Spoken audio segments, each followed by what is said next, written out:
मैंने ईएमआई के अभी तक आपको 4th लेक्चर डाल दिया था मैंने। अभी तक मैं ईएमआई के 4 लेक्चर डाल चुका हूँ। आज बेटा हमारा 5वां लेक्चर है, ठीक है। मैंने ऑलरेडी डिस्कस बहुत कुछ कर दिया था आपको कि ये आप इसको इतना खींच क्यों रहे हो, बिकॉज बेटे मैं ज़्यादा इसलिए बात कर रहा हूँ आप लोगों से क्योंकि बेसिक्स पे ज़्यादा काम कर रहा हूँ, है ना। आपको समझ में आ रहा है तो बहुत अच्छी बात है, नहीं आ रहा है तो आप कमेंट कर दीजिएगा। हालांकि जिस हिसाब से पढ़ा रहा हूँ मुझे नहीं लगता कि इसका दिमाग ठीक समझ में नहीं आएगा उसको। इधर ध्यान दें, क्या मैंने अब तक आपको क्या पढ़ाया, क्योंकि हमारे यहाँ और कोई रिवाज है तो रिवाज में पूरा कर देता हूँ। बेसिकली मैंने पढ़ाया आपको पहले तो फैराडे लॉ। फैराडे का मैंने फर्स्ट पढ़ाया एक्सपेरिमेंट एंड सेकंड एक्सपेरिमेंट पढ़ाया मैंने, ठीक है बेटा। दोनों से मैंने एक चीज निकाली कि जो आपका ईएमएफ होता है दैट इज माइनस का n d phi by d t, ठीक है बेटा। इसमें फाई क्या है, फ्लक्स होता है। हालांकि मुझे बतानी नहीं चाहिए बात, मैग्नेटिक फ्लक्स होता है, बट ठीक है, चर्चा का विषय तो होना नहीं चाहिए। अब देखिए ध्यान से, माइनस का एन, अब एन होता है नंबर ऑफ टर्न्स, तो मैं ये सारी बातें वापस रिवाइज कर रहा हूँ। एन जो होता है बेटे वो नंबर ऑफ टर्न्स होता है, ठीक है ना। अब बेटा ध्यान समझिएगा, मैंने इसके ईएमएफ पे जो चेंजेस करवाया था कि भैया ईएमएफ के इंड्यूस हो जाने से करंट हमारा जो है वो इंड्यूस हो जाता है, करंट हमारा पैदा हो जाता है। अब इस बात को मैंने आपको बहुत सारी चीजें पढ़ाई। मैंने आपको लेंज लॉ पढ़ाया, तो मैंने यहाँ तक पढ़ाया था। सर आज आप कुछ पढ़ाने वाले थे स्पेस, हाँ बेटा सर ये इंट्रोडक्शन देने का मतलब क्या होता है, बस मैं ये बताना चाहता हूँ कि बेटे हमने शुरुआत यहाँ से की थी, है ना। अब इसी से हम सब कुछ करेंगे ना, इसका एक रिवर्स प्रोसेस जो आपको पढ़ाऊंगा, तो ध्यान से देखें आप। हमारा आज का टॉपिक है सेल्फ इंडक्टेंस। सेल्फ इंडक्टेंस बच्चों, हमारा आज का टॉपिक है सेल्फ इंडक्टेंस, और दूसरा जो है बेटे वो है म्यूचुअल इंडक्टेंस। अब what is self inductance, what is mutual inductance, इसकी चर्चा करेंगे बेटे हम। सेल्फ इंडक्टेंस और म्यूचुअल इंडक्टेंस क्या होता है, इसी की चर्चा कर रहे हैं हम। और ये क्या होता है, this is the induced EMF. कब, जब हम सेल और बैटरी ना दे। जैसे फॉर एग्जांपल मैंने कहा देयर इज अ सर्किट, इस सर्किट में एक बल्ब लगाए थे और यहाँ ना मैं बैटरी दे रहा हूँ और ना सेल दे रहा हूँ, बट इस बल्ब को ग्लो कराना है। ग्लो कराने के लिए करंट चाहिए। वो करंट कहाँ से आएगा, वो करंट आएगा जब हम ईएमएफ को इंड्यूस कराएंगे। कैसे कराएंगे, जब हम फ्लक्स चेंज करेंगे। फ्लक्स कैसे चेंज करेंगे, जब हम मैग्नेटिक फील्ड चेंज करेंगे, या एरिया चेंज करेंगे, या थीटा चेंज करेंगे। ये सारी चर्चा मैं कर चुका हूं आप लोगों से। आज का टॉपिक हमारा सेल्फ इंडक्टेंस और म्यूचुअल इंडक्टेंस। तो सेल्फ इंडक्टेंस क्या होता है और म्यूचुअल इंडक्टेंस क्या होता है, उसकी चर्चा करने से पहले मैं आपसे एक बात और कर लेना चाहता हूं, आपके फायदे के लिए, मेरे फायदे के लिए। ध्यान से सुने आप लोग, ये मैं रख कर देता हूं क्योंकि इतिहास जो है उस पर ज्यादा चर्चा करके कोई खास भला होगा नहीं अभी, है ना। आ जाइए बेटा, सेल्फ इंडक्टेंस में आपको पहले फील करा देता हूं, है ना, क्योंकि बेटा लास्ट लेक्चर में मैंने लेंज लॉ पढ़ाया है। आपने नहीं देखा तो रिक्वेस्ट है आपसे, आप जाके देख लें। ये लेक्चर्स मैं उन बच्चों के लिए तैयार कर रहा हूं जिन बच्चों को जरूरत है। सेल्फ इंडक्टेंस क्या होता है, एक छोटी सी बात, जैसे फॉर एग्जांपल आप हो, ये अक्सर एक एग्जांपल है जो लोगों को समझ में आ जाएगा। मान लो कि आप पर्सनल लाइफ में इतने सक्षम हो कि अगर आपकी इच्छा कर रही है कि मैं अभी पिज्जा खा लूं और आपकी जेब में उतना पैसा है, आप सीधा जाओगे शॉप पे, डोमिनोज, पिज्जा हट, कहीं भी जाओगे और आपने पेमेंट करना है और पिज्जा खाना है। मतलब आपका मन, आपके पैसा, आपकी इच्छा, सब कुछ आप पे डिपेंड करता है। ये तो हो गया सेल्फ, मतलब जहां आप खुद कर सको वो हो गया सेल्फ। कोई भी काम आप सेल्फ कर सको। जैसे फॉर एग्जांपल इसका एक और मतलब समझाता हूं। मान लो कि आपको रसमलाई खाने की इच्छा हुई और आप गए, आपने रसमलाई खा ली, ये सेल्फ हुआ। दूसरा म्यूचुअल क्या होता है समझिएगा। अब दूसरा, मेरे साथ मेरा दोस्त है, उसको रसमलाई खाने की इच्छा हुई बट उसके पास पैसे नहीं है, बट क्योंकि मेरा दोस्त है और मेरे पास पैसे हैं, क्योंकि उसका मन करा। या तो इसको यूं समझ लो कि मान लो कि मैं रसमलाई खा ही रहा था कि मेरा एक गरीब दोस्त मेरे पास आ गया। गरीब मतलब जिसके पास पैसे नहीं थे। अब गरीब दोस्त मेरे पास आ गया, अब उसको मुझे देख के इच्छा होगी कि यार मैं भी रसमलाई खाता। तो उस केस में क्या है, मेरे पैसे खर्च किए, मेरे पैसे खर्च करने से उसको भी रसमलाई मिल रहा है। मतलब पैसा खर्च मैं कर रहा हूँ लेकिन रसमलाई उसको मिल रही है, तो ये है म्यूचुअल इंडक्टेंस। अरे सर रसमलाई इसमें थोड़ी समझ आएगा, आप यहाँ समझाओ ना। समझाएंगे बेटा, यहाँ भी समझाएंगे। मेरा कहने का अर्थ समझो कि मुझे रसमलाई खाने दी, मैं गया, मैंने रसमलाई ली, मैंने खा ली, तो ये मेरा हुआ सेल्फ। मेरा कोई गरीब दोस्त आया, मुझे रसमलाई खाता देख उसके मुंह से पानी आ गया कि रसमलाई मेरे को भी खानी है, बट चूंकि उसके पास पैसा नहीं है तो वो नहीं खा सकता, क्योंकि मेरी जिम्मेदारी है अगर वो मेरा दोस्त है तो। हालांकि आजकल दोस्ती के मतलब अलग होते हैं, इसमें मैं लेक्चर नहीं दूंगा, दोस्ती यारी आजकल क्या जाने दीजिए। मेरा कहने का अर्थ ये है कि आपकी जिम्मेदारी बनती है कि अगर दोस्त है तो चाहे वो एक ही रसमलाई हो, आपको थोड़ी ही सही, आधी सही खिलानी पड़े तो आपको खिलाना चाहिए। तो आपके दोस्त ने आपकी वजह से उस रसमलाई को खा ली, इसे म्यूचुअल इंटरेस्ट कहते हैं। अब इसको मैं फिजिकली यहां मैं मैथमेटिकली प्रूफ करूंगा, ध्यान समझिएगा। मैंने कहा कि देयर इज अ कंडक्टर, जहां आपने इस तरह से इसको बैटरी दिया और एक सर्कुलर कॉइल है। सर ये कहानी बहुत बता चुके हो, हाँ कहानी बता चुका हूं, लेकिन इस कहानी में यहाँ एक गैल्वेनोमीटर हुआ करता था, लेकिन यहाँ मैंने एक बैटरी दे दिया है या सेल दे दिया है। हाँ ये थोड़ा अलग लग रहा है मुझे, हाँ बिल्कुल अलग ही है। ये बैटरी और सेल दिया है, तो करंट कहां से कहा जाता है? करंट जाता है पॉजिटिव टू नेगेटिव। अगर किसी को डाउट है तो प्रीवियस लेक्चर देख लीजिएगा, मैं इसको अच्छे से डिस्कस किया हुआ है। करंट जाता है पॉजिटिव टू नेगेटिव।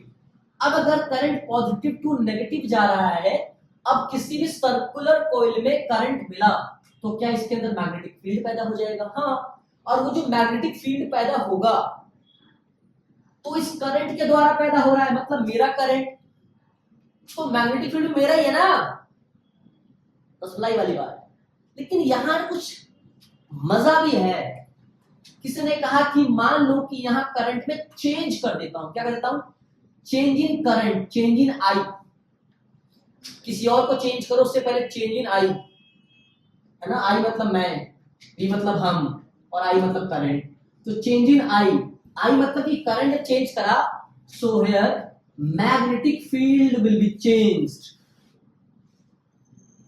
अब मैग्नेटिक फील्ड चेंज हो गया तो तुम्हारी बुद्धि तो उस समय काम करने लग जानी चाहिए कि सारा करंट चेंज हुआ है तो मैग्नेटिक फील्ड चेंज हो रहा है। अब जो बच्चा पढ़ा लिखा है, बेटा बच्चे दो तीन टाइप के होते हैं, ठीक है। एक होते हैं जो बहुत समझदार होते हैं, पढ़ने वाले होते हैं, उन्हें बात समझ में आ गई कि जैसे ही करंट चेंज हुआ मैग्नेटिक फील्ड चेंज हुआ, और मैग्नेटिक फील्ड के चेंज होते ही सारा फ्लक्स चेंज हो जाएगा।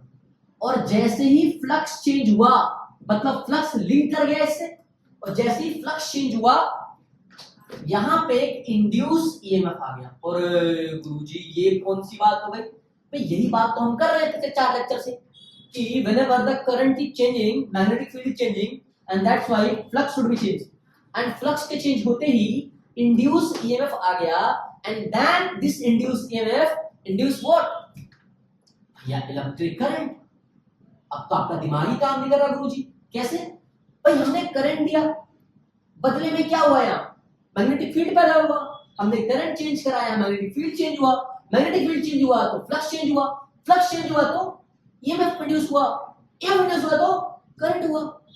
अरे तो हमने करंट दिया था, हाँ बेटे हमने करंट इसको दिया था, तो क्या हमने करंट दिया था तो क्या? तो बेटा देख रहे हो, अब सर आपने करंट दिया, करंट ही मिल गया। हाँ अब एक बात बताओ कि यहां से इस ईएमएफ से, देखो इसके पास ऑलरेडी ईएमएफ था, इसी ईएमएफ से करंट था, और यहां क्या मिल गया?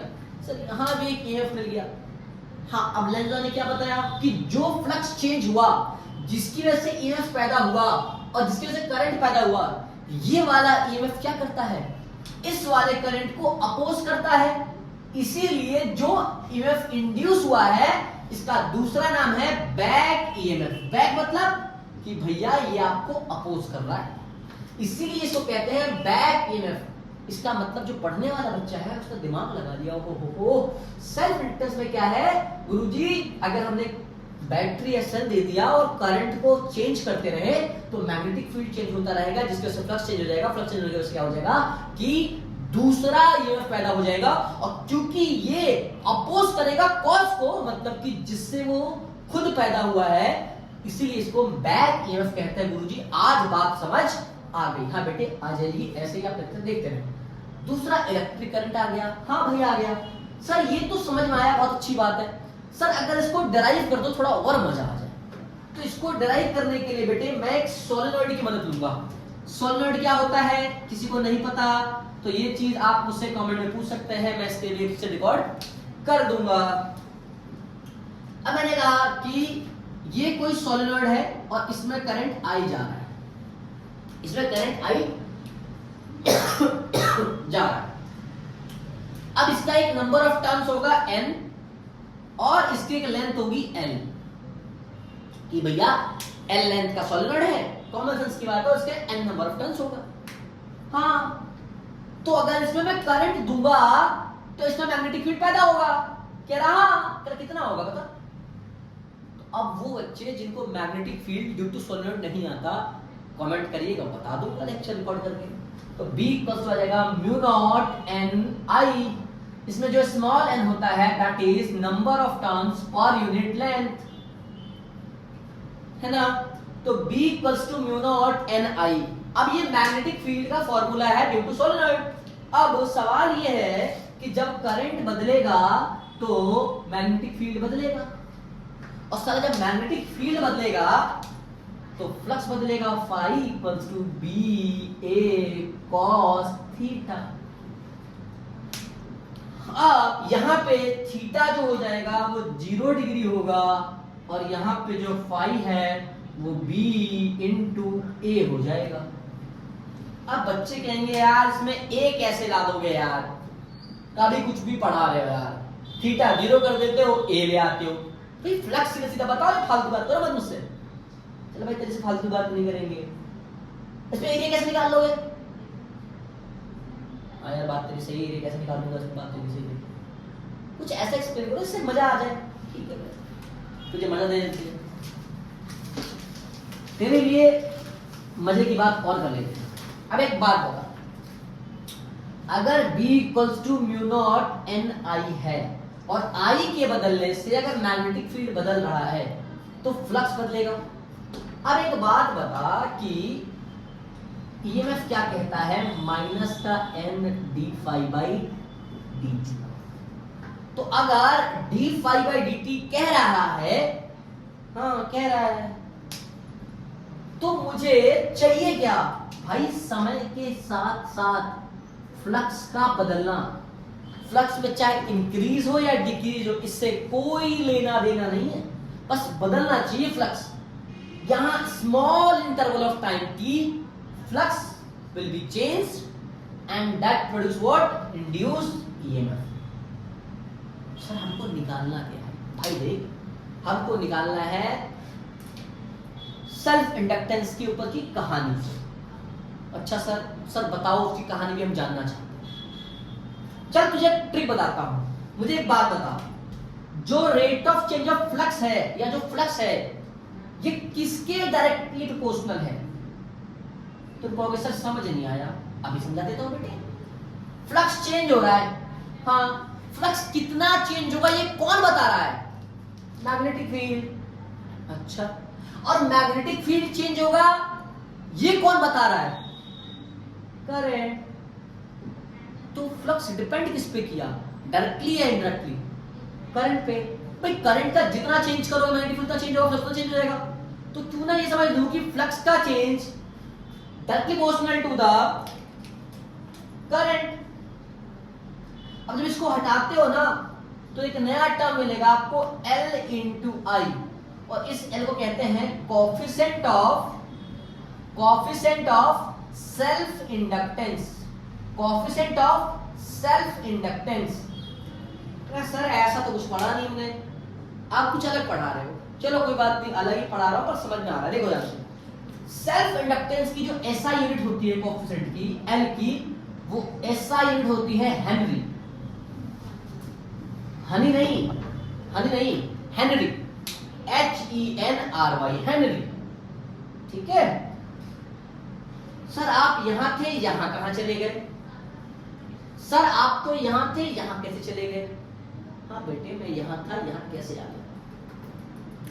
सर अभी तो आपने पढ़ाया कि फाई जो है वो बी ए कॉस थीटा होता है, और सर अभी आप ये कहानी बोलने लग गए, हाँ बोलने तो लग गया, पर कैसे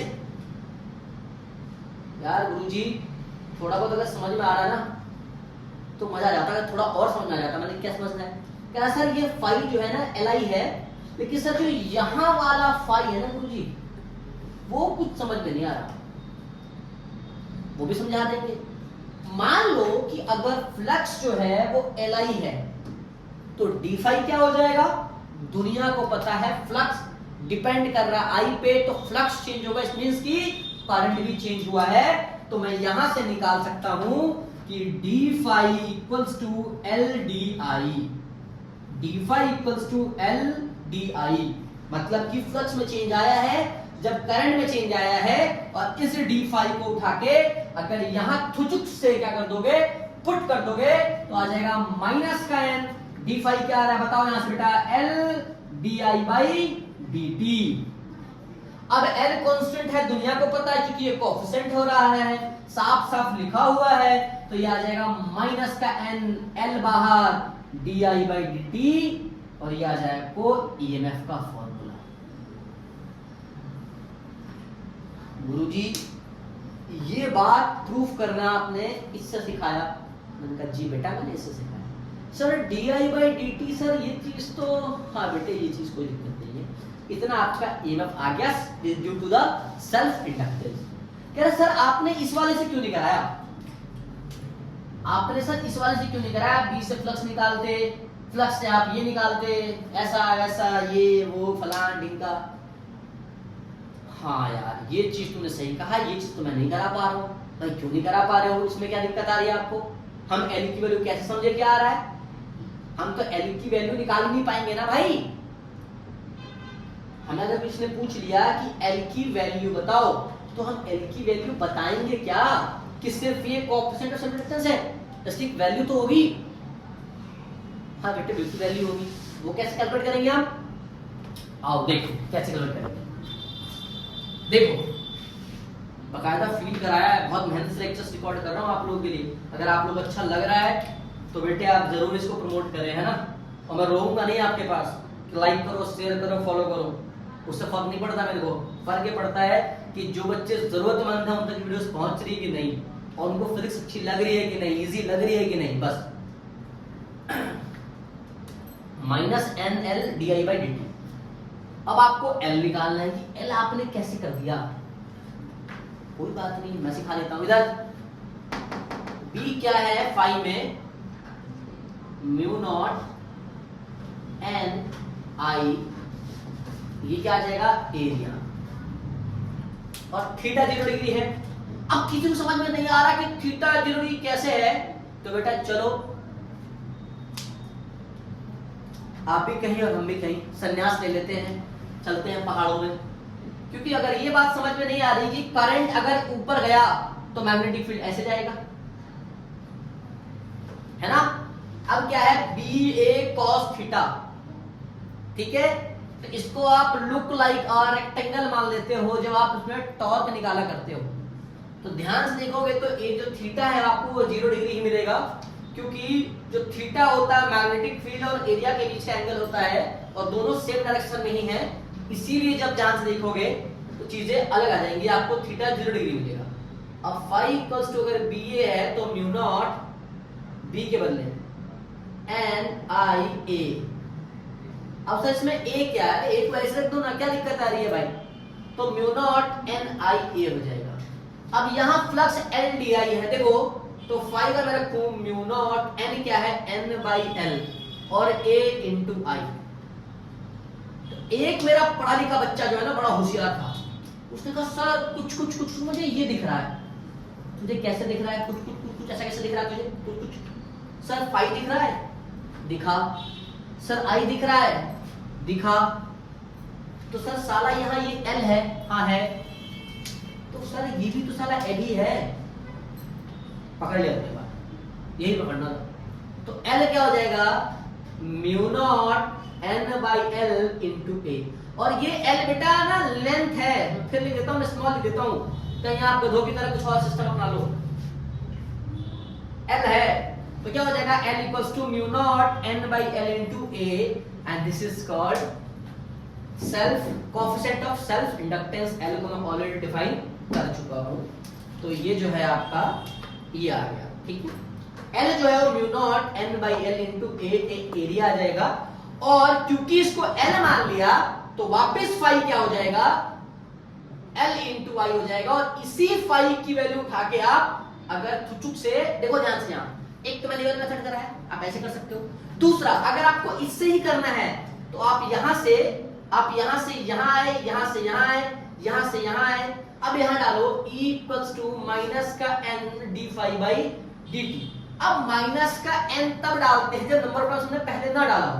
अब ऑलरेडी पहले डाल चुके हो तो क्या आ जाएगा, ध्यान से देखें, ये आएगा आपको L, तो क्या आ जाएगा यहां से, ये वो फाई ये L और ये I, तो क्या आ जाएगा phi equals to L I, मैं यहां भी लिख चुका हूं, है ना। डालो इसमें माइनस का n dl I का dt, क्योंकि फाई में डाला आपने। आपको पता है बेटे कि L कांस्टेंट होता है, I वेरी करेगा, है ना। तो E क्या हो जाएगा माइनस का n L बाहर di बाई dt। तो यहां भी तो आपने यही निकाला है, आपने इस मेथड से भी यही निकाला है, इस मेथड से भी यही निकाला है। तो E इक्वल्स टू माइनस का L di by dt and this is called back EMF, इसको कहेंगे हम बैक EMF। बेटे इसको बैक EMF कहते हैं, या इसको इनर्शिया भी कहते हैं। सर कैसा इनर्शिया? बेटे इनर्शिया का बेसिकली काम क्या होता है?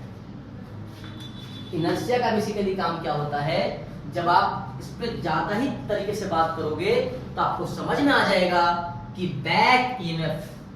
अब बैक EMF क्या है? मतलब कि हमने जो करंट दिया उस करंट से मैग्नेटिक फील्ड आया, उस मैग्नेटिक फील्ड में से जब हम करंट चेंज करेंगे मैग्नेटिक फील्ड चेंज करेगा, फ्लक्स चेंज होगा, फ्लक्स के चेंज होने से EMF इंड्यूस हो जाएगा, और वो इंड्यूस EMF क्या करेगा बेटे, इलेक्ट्रिक करंट को पैदा करेगा, and that induce EMF is called back EMF। ठीक है बेटे, अब इसके ऊपर हम एक बात और समझेंगे, एनर्जी स्टोर्ड करता है एक।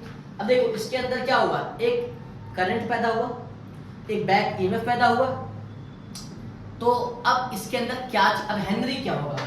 अगर कोई पूछ ले कि what is the meaning of Henry, भैया क्योंकि कोएफिशिएंट ऑफ सेल्फ इंडक्टेंस का जो यूनिट है वो हेनरी है, तो हेनरी क्या होता है? सर आपने ये वाली यूनिट तो डिस्कस नहीं करी, करेंगे बेटा आराम से सब करेंगे, आप ही के लिए बना रहे हैं, आराम से बनाएंगे, ठीक है। तो यहां तक आप देख लीजिए बैक EMF है। इस बैक EMF के बाद बेटा चर्चा स्टार्ट कर रहे हैं, आप देख लीजिए, आप नोट कर लीजिए, फिर बैक EMF के बाद बेटा हम कहानी स्टार्ट करेंगे। बेटा इसे बैक EMF भी कहते हैं, मैं ऑलरेडी डिस्कस कर चुका हूं, है ना। यही आपका बैक EMF है, और मैंने एक चीज और बताया कि इसे इनर्शिया भी कहते हैं, इसे एक तरह से इनर्शिया भी कहते हैं, inertia of electricity. Self inductance of solenoid को ना मैं अगर कहूं कि सेल्फ इंडक्टेंस ऑफ सोलेनॉइड को आप इनर्शिया ऑफ इलेक्ट्रिसिटी भी कहते हो, क्योंकि ये बैक EMF जनरेट कर देता है, ठीक है ना। अब सर आपने सेल्फ, अच्छा एक और बात मैं आपको बता देना चाहता हूं, एक और बहुत छोटी सी बात है बेटे, कई टीचर्स का पढ़ाने का तरीका अपना अपना अलग होता है, ठीक है ना। जैसे मैं छोटा सा अगर माइनर चीज बताऊं आपको, जो जिसे डिस्कस करना भी चाहिए और नहीं भी करना चाहिए। देखो जब मैंने यहाँ B equals to mu naught Ni लिया है, तो मैंने N रखा है यहाँ पे N बाई L। अगर आप देखोगे इस मैग्नेटिक फील्ड में, तो मैंने N रखा है ना, N बाई L रखा है। और फाई जो होता है, कई बार फाई का फॉर्मूला NBA cos थीटा होता है, आपको पढ़ाया गया होगा। अगर आप यहाँ N पुट कर देते हो बेटे, तो फिर आप EMF में नहीं पुट करते हो, फिर आप सीधा माइनस का d फाई करते हो। लेकिन मैंने क्या किया है, मैंने EMF में ही माइनस का n रखा हुआ है, तो इसलिए मैंने यहाँ ये n नहीं लगाया। अगर कोई यहाँ n लगा देता है तो वो n यहाँ से गायब हो जाता है। सर कैसे? बेटे मैं बता रहा हूँ, हर किसी का तरीका अलग है। मैंने कहा कि अगर मान लो फॉर एग्जांपल एक छोटी सी बात, देखो मैं आपको ना जहां जहां बेटे मैं ब्लू जहां जहां बेटे मैं ग्रीन मार्क चलाऊंगा वहां समझना। यहां मैंने फाई वैल्यू पुट करी है BA cos थीटा, और मैंने E की वैल्यू पुट करी है माइनस का n d∅dt। तो हमारा यहाँ पे जो L आया है mu naught n by L into A. But अगर मैं ऐसा ना करके कुछ और करता तो क्या? कुछ नहीं बेटे, बस एक n का डिफरेंस आता। जैसे मैं आपको समझाऊं, अगर 1 मिनट देना आप मुझे, मैं आपको बहुत बढ़िया फील करा देना चाहता हूं। अगर मान लो फॉर एग्जांपल कि अगर मैं लेता NBA cos थीटा, तो जो मेरा EMF होता बेटे वो माइनस का d∅dt हो जाता, क्योंकि मैंने n यही पुट कर दिया है। बेटा बिल्कुल हम यहाँ पुट कर सकते हैं। अब देखो ध्यान से, अगर यहाँ कितना देखना है तो उसको n रखो, b हमारा mu naught n by L into A, ये तो 0 हो जाता है 1, है ना। अब जो ये n है, ये वाला स्मॉल n हमारा n बाई एल होता है, ये हमने पुट कर दिया है ऑलरेडी, और ये n है कैपिटल, n इंटू n क्या हो जाएगा 5 हमारा म्यू नॉट n स्क्वायर। बेटा यहाँ पे I भी आएगा, करंट है ना, तो n square by L A into I. तो अगर आप यहाँ से देखोगे बेटा, तो यहाँ से जो L है आपका वो mu naught n square by L into A आ जाएगा, जबकि यहाँ पे n by L into A था, है ना। फर्क समझिएगा। अब यहाँ पे जो EMF आएगा वो माइनस का d∅dt, मतलब माइनस का d/dt Li हो जाएगा। क्यों? क्योंकि अगर आप यहाँ से देखोगे बेटे, तो यहाँ से जो फाई आएगा वो ये वाला L हो जाएगा और ये वाला I हो जाएगा, क्योंकि L यहाँ पे ये वाला आया है ना। बस मैं थोड़ा सा डिफरेंस कर दे रहा हूँ। अगर ये पुट किया तो ऐसा, अगर ये पुट किया तो ऐसा, बिल्कुल आप पे डिपेंड करता है। मैं दोनों में सटा दे रहा हूँ कि आपको क्या देखना है। अगर अब मैंने कहा आपने फाई Li यहाँ डाला तो आ जाएगा E इक्वल्स टू माइनस का L बाहर di/dt। ये भी सही है, ये भी सही है, दोनों सही है, बस n आपने यहां लगा दिया और यहां n आपने यहां लगा दिया, ठीक है। हालांकि ये वाला आप NCERT के अकॉर्डिंग कर देना, आप CBSE में हो तो ये वाला कर देना, बाकी ये भी आपका सही है, कोई दिक्कत नहीं है, दोनों में कोई दिक्कत नहीं है, ठीक है। क्योंकि हम बस क्या करेंगे, अगर यही वाला n, अगर मान लो L क्यों पुट करो यहाँ, अगर मान लो यहाँ पुट करो, देखना ये वही आ जाएगा, देखना यहाँ पुट करेंगे अगर हम, यहाँ अगर मैं L को डालूं तो यहाँ आएगा माइनस L कितना है आपका mu naught n square L A di/dt। देखो जब मैंने इसमें L क्यों पुट करी तो इतना आया। अब अगर मैं यहाँ L क्यों पुट करूं, रेड मार्जिन यूज कर रहा हूं, अगर मैं यहाँ L क्यों पुट करूं तो आएगा E इक्वल्स टू माइनस का n, और L क्या है यहाँ पे mu naught n by L ए, और ये di/dt। तो देखो n इंटू n यहाँ भी आ जाएगा E इक्वल्स टू माइनस का n square mu naught a का L di/dt। तो देखो बेटा ये भी वही रहा और ये भी वही रहा, देखो बिल्कुल सेम आया है। यहाँ भी म्यू नॉट है, यहाँ भी म्यू नॉट है, यहाँ भी n स्क्वायर है, यहाँ भी n स्क्वायर है बाई l, यहाँ भी है बाई l, यहाँ भी है a, यहाँ है dt। दोनों मेथड सेम है, ठीक है। ये बेटा आप कर सकते हो। बाकी इसके आगे बेटा इसको इनर्शिया ऑफ कंडक्टिविटी क्यों कहते हैं बताया मैंने, क्यों? क्योंकि जब भी सेल्फ इंडक्टेंस ऑफ सॉलिड की बात करेंगे तो यहाँ बैक ईएमएफ इंट्रोड्यूस हो जाता है, और जिसकी वजह से इसे इनर्शिया ऑफ कंडक्टिविटी कहते हैं। अब सर जो सेल्फ इंडक्टेंस होता है उसका कोएफिशिएंट हमने बताया हेनरी। सर 1 हेनरी का मतलब, अब देखो आपको पता है कि अगर 1 सेकंड में 1 एम्पियर करंट, 1 सेकंड में अगर 1 एम्पियर करंट अगर 1 वोल्ट का ईएमएफ जनरेट करा देता है, this is called 1 Henry. Sir इसका मतलब समझ नहीं आया क्या कहना चाहते भाई। L की इक्वेशन देखो ध्यान से, L क्या है तुम्हारा, तो L को आपने इवेल्युएट करा mu naught n by L into A, ध्यान समझिएगा ये आपका है। अब फाई इक्वल्स टू आया है Li। अब अगर करंट का 1 एम्पियर 1 सेकंड में चेंज हुआ, अब यहां से देखो E इक्वल्स टू माइनस का L di/dt। सुनना, अगर 1 सेकंड में, इसे देखो अगर मैंने कहा 1 सेकंड में 1 एम्पियर 1 सेकंड में अगर 1 वोल्ट पैदा कर दे, E इक्वल्स टू माइनस का L di/dt में अगर 1 सेकंड में 1 एम्पियर का चेंज हो करंट और 1 वोल्ट ईएमएफ पैदा कर दे, दिस इज कॉल्ड 1 हेनरी। किसी बच्चे को डाउट नहीं होना चाहिए, मैंने इस फॉर्मूले को ध्यान से देखो। फिर भी किसी को डाउट है अगर, तो डाउट मैं 1 मिनट में क्लियर कर देना चाहता हूं, ध्यान से देखो।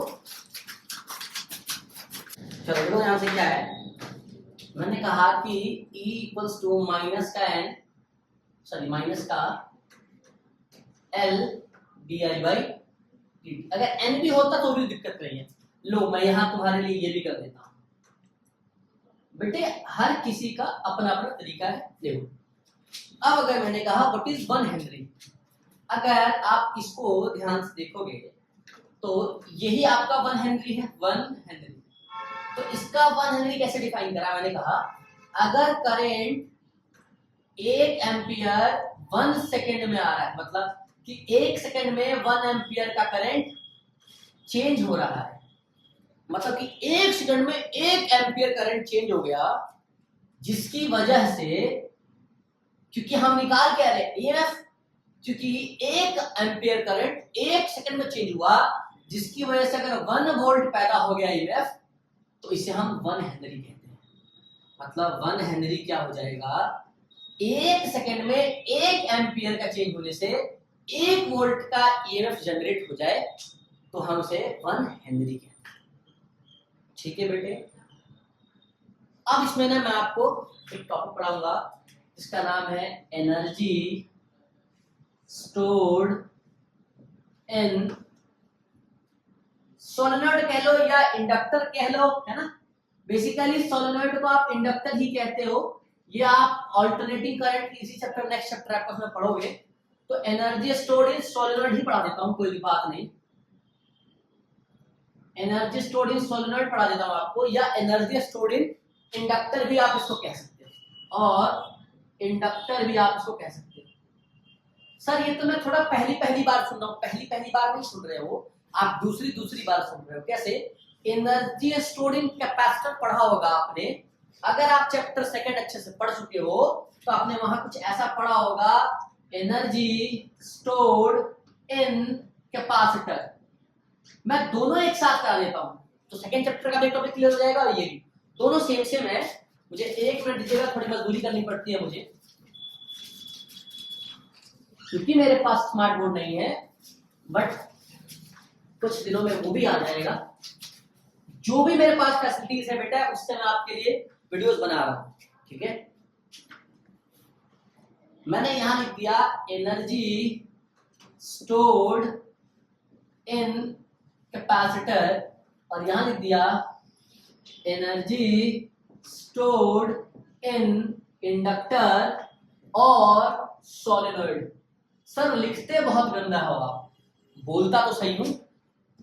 देखो किसी भी चीज में अगर एनर्जी निकालनी है तो आपको बेटा क्लास 11th में वर्क पावर एनर्जी पढ़ा है, अगर नहीं पढ़ा तो लेक्चर डल रहा है वर्क पावर एनर्जी का, उसके नेक्स्ट लेक्चर में मैंने वर्क पावर एनर्जी का थ्योरम ही डालना है। तो वर्क एनर्जी थ्योरम कहता है कि जितना वर्क होगा उतना ही एनर्जी होगा, मतलब कि चेंज एनर्जी होगा। तो हमेशा एनर्जी निकालने के लिए वर्क का प्रयोग करते हो, बिल्कुल करोगे। देखो ध्यान से, तो मैंने कहा एक चार्ज है जो यहां पे बेटा V वोल्ट से C equals to Q by V, charge जो कैपेसिटर जो होता है वो Q बाई V होता है, मतलब चार्ज बाई वोल्टेज, है ना। और बेटे यहां पे जो L होता है, ध्यान से देखेंगे तो समझ में आ जाएगा, वहां पे C है, यहाँ पे L है, ठीक है। ध्यान से देखिए E क्या होता है, देखो बेटे ध्यान से, माइनस का L di बाई dt। लेकिन जब हम वर्क की बात करेंगे, क्योंकि वर्क कंजर्वेटिव होता है, अब ये जो माइनस है ये डायरेक्शन बताएगा, और क्योंकि वर्क स्केलर होता है तो आप इसको माइनस को कोई फायदा लेके नहीं है, इसलिए आप इसको मॉड ऑफ ई लिख देते हो, that is L di by dt। Mod लिखने का मतलब है डायरेक्शन, आप काउंट नहीं कर रहे हो। जब डायरेक्शन काउंट नहीं कर रहे हो तो क्वेश्चन आसान हो जाएगा। देखो यहां भी जो वर्क होता है और यहां भी जो वर्क होता है, अब वर्क का फॉर्मूला होता है फोर्स इनटू डिस्प्लेसमेंट। वर्क का मतलब होता है फोर्स इनटू डिस्प्लेसमेंट, है ना। अगर लीनियर की बात करें, अगर एंगुलर की बात करें तो टॉर्क इनटू एंगुलर डिस्प्लेसमेंट हो जाता है। तो मैं यहां क्या करूंगा, यहां पे मैं मुझे वर्क निकालना है तो मैं dw e mod of i dt करूंगा। अब sir mod of e r dt कहां से आ गया वर्क निकालने में? बेटे ये चीज तो आपको मैं उम्मीद कर रहा था कि आपको आए, बट अगर ये नहीं आ रहा है कि dw मैंने e mod of i dt कैसे कर दिया, तो बेटे कहीं ना कहीं समस्या आप लोगों के साथ है। कैसे सर? देखो पावर क्या होता है, वर्क अपॉन टाइम होता है, और ये चीज मैंने प्रीवियस लेक्चर में वर्क ऑन एनर्जी के 4th लेक्चर में बेटा अपलोड किया हुआ, please go and watch please. Power होता है वर्क अपॉन टाइम, तो वर्क क्या हो जाएगा, पावर इनटू टाइम, तो वर्क आ जाएगा पावर इनटू टाइम। अब पावर क्या है बेटे, पावर होता है v into i, voltage into current. अब इनटू में t है, मेरी बात समझिएगा। तो जैसे समय चेंज करेगा वैसे वैसे वर्क चेंज करेगा, तो dw इज vi dt। अब चूंकि यहाँ v जो है वो e तो है, तो इसलिए मैंने लिख दिया e mod of e i dt। बेटे ये तो आपके प्रीवियस लेक्चर से समझ आ जाना चाहिए, आप वर्क ऑन एनर्जी जाके देख लीजिएगा, मैंने लिखवा दिया है ना। तो होगा क्या, अब मॉड ऑफ ई क्या डालोगे आप, इसको भी इंटीग्रेट करोगे, इसको भी इंटीग्रेट करोगे, तो मॉड ऑफ ई क्या है बताओ, L d I by d T, और ये आई है और ये डी टी है, तो क्या डी टी से डी टी थुचुक, और आप देखोगे तो डी डब्ल्यू का आ जाता है वर्क, और एल बाहर आ जाएगा, इंटीग्रेशन आई डी आई का होता है, क्योंकि बेटा पढ़ाया गया है x की पावर n dx हो जाएगा आपका x n plus 1 upon n plus 1। तो अगर यहां लगाएंगे तो आ जाएगा l i स्क्वायर बाई 2, है ना। तो वर्क आ जाएगा आपका हाफ l i स्क्वायर, और जितना वर्क होता है उतना ही एनर्जी, तो एनर्जी क्या आ जाएगा, हाफ l i स्क्वायर। तो the energy stored in inductor is half l i square. L क्या है, coefficient of self inductance, I क्या है बेटा, करंट, हाफ Li स्क्वायर है बेटे आपका एनर्जी स्टोर्ड इन इंडक्टर और सोलेनोइड। ये ध्यान से देखिएगा बेटा, अच्छे से समझ लीजिएगा, कोई दिक्कत नहीं। Sir energy stored in capacitor क्या होता है बेटा, एनर्जी कैसे निकालते हो, एनर्जी कैसे निकालते हो, यहां भी वर्क आएगा, है ना बेटा। तो यहां पे V क्या होता, अच्छा C Q बाई V, तो V क्या हो जाएगा, Q बाई C। अब देखो यहाँ पे V है, तो यहाँ पे मिला के लिख दो, वोल्टेज ही है, लेकिन यहाँ पे काम कौन कर रहा है, करंट काम कर रहा है। यहाँ कौन काम करेगा बेटा, dq। क्यों, क्योंकि I क्या होता है, dq बाई dt। सुनना, dq बाई dt। अब देखो सर ये चीज यहां से रिलेट कर सकते हैं, बिल्कुल कर सकते हैं। अगर ये i dt है तो क्या क्रॉस मल्टीप्लाई करोगे तो i dt is equivalent to dq। अब अगर ये वाला dq, समझ में आ रही बात, हालांकि लोग इससे ये वाला पढ़ाते हैं, मैंने इससे ये वाला पढ़ा दिया, कोई दिक्कत नहीं है, कॉन्सेप्ट क्लियर रखोगे सब हो जाएगा। v dq, तो v क्या है, q बाई c dq, तो बेटा 1 बाई सी बाहर आ जाएगा, dw इंटीग्रेट कर दोगे तो आ जाएगा q dq, तो आ जाएगा work q square by 2c, और यही एनर्जी होता है कैपेसिटर का। अब सिर्फ एनर्जी नहीं, एनर्जी का डेंसिटी भी निकालते हैं बेटा हम लोग, हाँ एनर्जी का डेंसिटी भी निकालते हैं, और मुझे तो आता है, आपको पता नहीं, आपको मैं वो भी सिखा सकता हूं। देखो जब आप, अच्छा इसमें अगर मैं Q जो होता है आपका वो C इंटू वी होता है, अगर Q जो है वो C इंटू वी होगा तो Q स्क्वायर क्या हो जाएगा, C स्क्वायर वी स्क्वायर। अगर इस Q स्क्वायर के बदले में C square V square by 2C डालूं तो C से C गया, तो आ जाएगा हाफ CV²। अब ये हाफ CV² भी एनर्जी ही है। अब अगर दूसरा टर्म दे दिया मैंने एनर्जी डेंसिटी, तो एक एनर्जी डेंसिटी तो आ गया इलेक्ट्रिकल एनर्जी डेंसिटी क्योंकि कैपेसिटर में, दूसरा ये क्योंकि जो एनर्जी स्टोर हो रहा है वो सॉलिनॉइड में हो रहा है क्योंकि ये मैग्नेटिक एनर्जी है, तो यहाँ पे जो निकाला जाएगा वो मैग्नेटिक एनर्जी डेंसिटी निकाला जाएगा। तो एक क्या आ जाएगा आपका इलेक्ट्रिकल एनर्जी डेंसिटी, दूसरा आ जाएगा मैग्नेटिक एनर्जी डेंसिटी। सर वो भी करा दो बेटा, 1 मिनट दो, आपको वो भी करा देते हैं। मैं रब कर देता हूँ बेटा यहाँ तक, है ना बेटे। मैं आपको जो अगला टर्म पढ़ा रहा हूँ एनर्जी डेंसिटी। कि एनर्जी डेंसिटी इलेक्ट्रिकल एनर्जी भी पढ़ेंगे और मैग्नेटिक एनर्जी भी पढ़ेंगे। इलेक्ट्रिकल एनर्जी और यहाँ अपन मैग्नेटिक एनर्जी में भी पढ़ेंगे, ठीक है। अब हमने अभी भी पढ़ा कि जो सोलेनॉइड की जो सोलेनॉइड एनर्जी स्टोर करता है दैट इज हाफ Li²। मैं बेटे मैग्नेटिक एनर्जी डेंसिटी कराऊंगा आपको, और आपको ये होमवर्क है कि आप घर पे इलेक्ट्रिकल एनर्जी डेंसिटी प्रूफ करोगे। नहीं होगा बता देना, वो भी तुम्हें डालूंगा ही, है ना।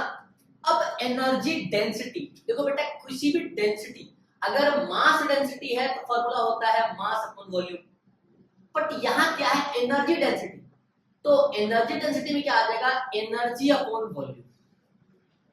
ठीक है बेटा, किसी का डेंसिटी होता है बस करंट डेंसिटी में ही अपॉन एरिया से डिवाइड होता है, बाकी डेंसिटी में वॉल्यूम से ही डिफाइन होता है।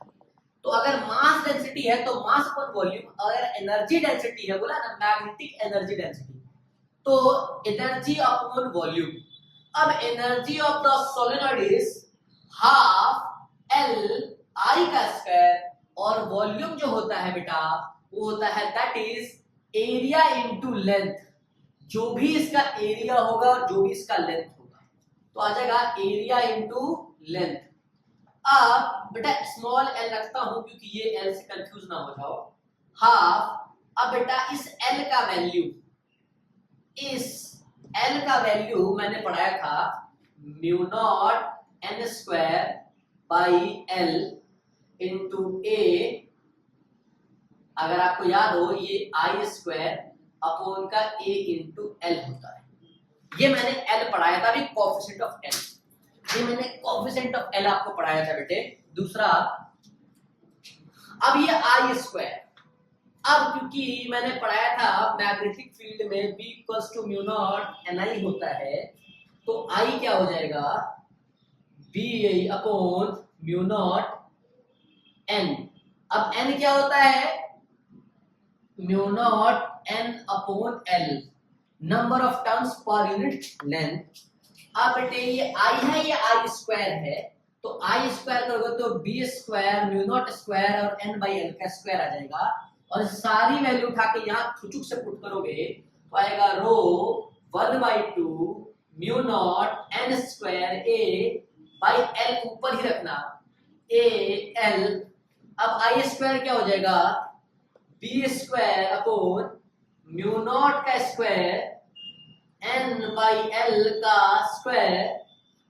तो देखोगे n² से n² गया और ये नीचे l², तो l² से ये l आएगा, फिर ये वाले l से ये वाला l चला जाएगा, फिर ये वाले एरिया से ये वाला एरिया चला जाएगा, ये μ0 से μ0 का स्क्वायर चला जाएगा।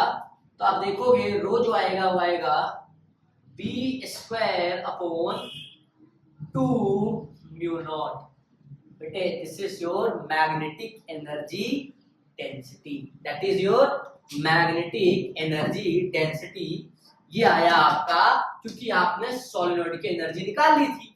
ऐसे ही इलेक्ट्रिकल में बता देता हूं आपको, energy stored in capacitor upon area मतलब अपॉन वॉल्यूम, और ये वॉल्यूम एरिया इनटू लेंथ हो जाएगा, और इसको रखोगे हाफ CV² एनर्जी को और वॉल्यूम एरिया इनटू लेंथ रखोगे बेटा, तो आपका आ जाएगा हाफ एप्सिलॉन E का स्क्वायर। ये आ जाएगा इलेक्ट्रिकल एनर्जी डेंसिटी, और ये आपका आ गया मैग्नेटिक एनर्जी डेंसिटी। ये काम आएगा बेटा इलेक्ट्रोमैग्नेटिक वेव्स की प्रॉपर्टीज में काम आएगा, याद रखेंगे।